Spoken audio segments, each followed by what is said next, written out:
What I was told yesterday, and you obviously can correct me if you need to, that if you're looking at a date, it'd be probably around Halloween, that first game in the Pac-12. So if we're going to move forward, it depends on how quickly we can get back to practice.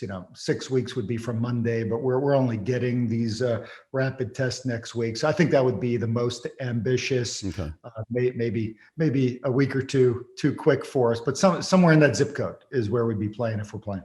But also, it's going to preclude you, I think, from being qualifying for the playoff, the Final Four, right? Well, if we were to play this fall, I don't think anyone can predict. I was on the call with my fellow commissioners, and we've got a board of the college football playoff. I don't think if you ask any of my fellow commissioners, they can tell you how many games their teams are going to play.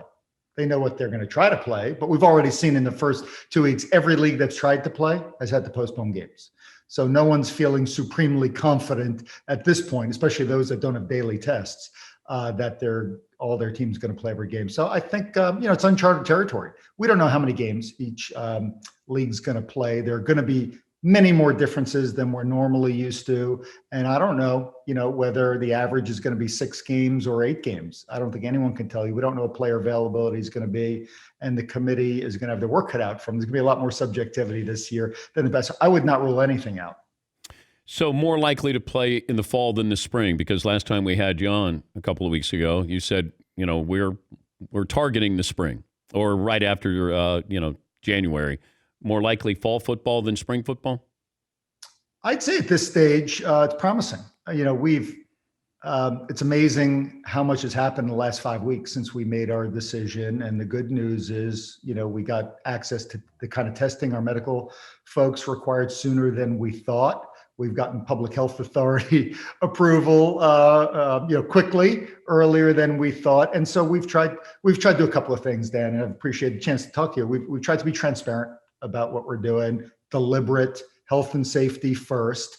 But at the same time, our student athletes want to play, and our coaches want to play, our fans want to play. So we've been committed to explore every possibility to do so when we felt it was safe and we had appropriate approval. So we're trying to be nimble and flexible too. And our president's chancellors have been that too, and that's why they're convening on a call real time to address this new information. And yeah, if we can provide an opportunity for our student athletes to play as soon as it's safe, they want to play, and we owe them that if we can do it.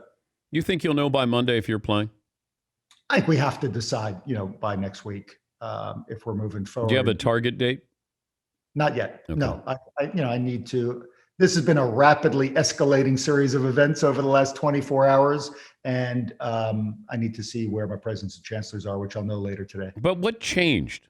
Is it just the rapid testing, like the approval of the governors of Oregon and California? For us, the game changer was being the first conference to get access to daily testing. And those tests are being shipped to us on Monday with the machines and the readers. And the reason for that is our medical advisors, they concerns about heart, the prevalence of the spread of the virus, and they didn't feel comfortable playing the sport of football or basketball for that matter, if they thought, the practice or the games could lead to the spread of the virus beyond what people might get in their communities or at the dining halls or in their dorms or whatever. The act of playing football or basketball couldn't lead to the spread. And getting access to daily testing gives them a high degree of confidence that's not going to happen. So that was the game changer for us. And I think it was a game changer for the public health officials, which was the second major thing that just happened, within the last 24, 36 hours.